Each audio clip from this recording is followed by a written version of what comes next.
ആദ്യ മത്സരങ്ങളിൽ ഫോം കണ്ടെത്താൻ വിഷമിച്ചപ്പോൾ പലരും അവനെ എഴുതിത്തള്ളി.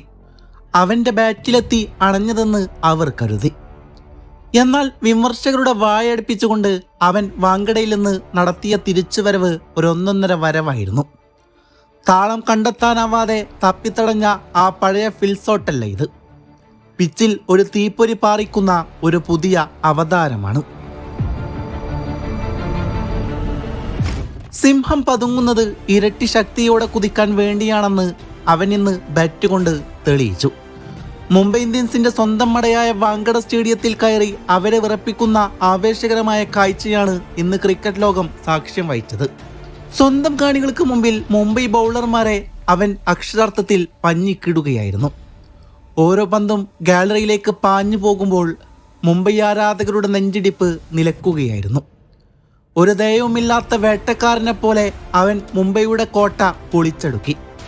അവർക്ക് സ്വന്തം തട്ടകത്തിൽ ശ്വാസം മുട്ടുന്ന അവസ്ഥയായി.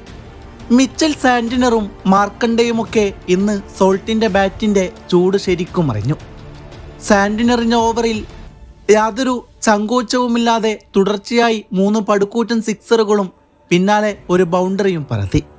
6-6-6-4 എന്നിങ്ങനെ അവൻ മുംബൈയുടെ താളം പാടെ തെറ്റിച്ചു.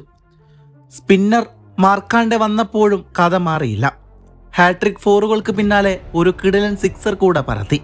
ഗ്രൗണ്ടിലെ എല്ലാ മൂലയിലേക്കും അവൻ പന്തിനെ അതിർത്തി കടത്തിക്കൊണ്ടേയിരുന്നു. മറുവശത്ത് വിരാട് കോഹ്ലി പിന്തുണ നൽകിയപ്പോൾ സോൾട്ട് വാങ്കഡയിൽ തന്റേതായ സാമ്രാജ്യം കെട്ടിപ്പടുക്കുകയായിരുന്നു.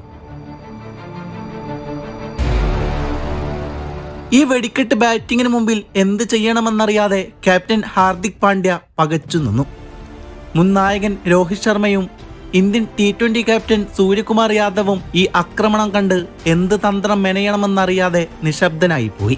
ബുദ്ധിരാക്ഷസന്മാരായ 3 നായകന്മാർക്ക് മുമ്പിൽ യാതൊരു ഉത്തരവുമില്ലാത്ത സമസ്യമായി ഫിൽസോട്ട് മാറിയ നിമിഷം. വാങ്കഡയുടെ നെഞ്ചകം വിളർക്കുന്ന രോമാഞ്ചമുണ്ടാക്കുന്ന ഒരു രാജകീയ മാസ് ഇന്നിംഗ്സ്.